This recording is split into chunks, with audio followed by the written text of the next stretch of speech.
Hello guys, welcome back to my YouTube channel. We are going to see how I make this contact page. Um, uh, it's just a basic contact page with some paragraph tag, H1 heading tag, and something anchor tag. Let me show you the code. Um, this is our navigation section. I have told you about this in my previous video, so we are going to see this. We are not going to see this is heading section.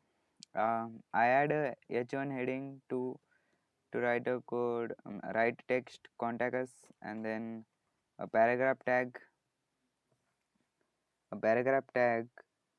for a pickup line, and then in main section I add one more section, name section, and give it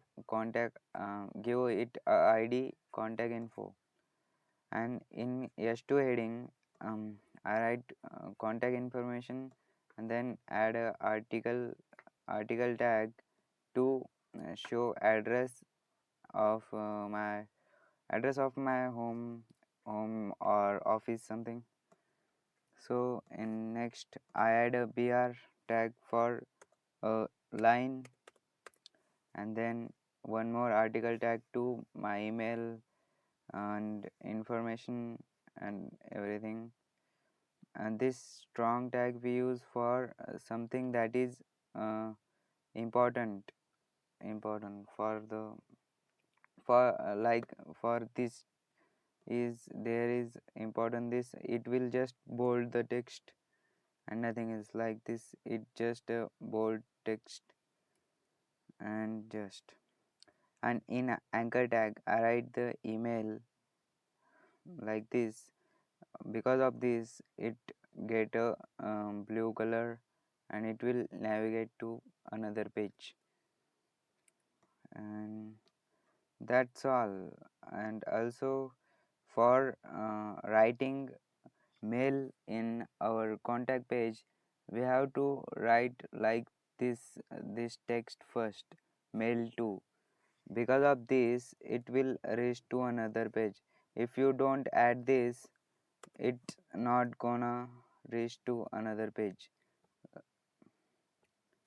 But which on that technical issue, okay, like this it's going to another page, not like this. If I click in this it will open something um, another. So we have to write mail to text in email, to write email in our page. And also for phone number we have to add a tail and a tail attribute to show our phone number in our page. So that's it for today. Until then, keep learning, keep exploring.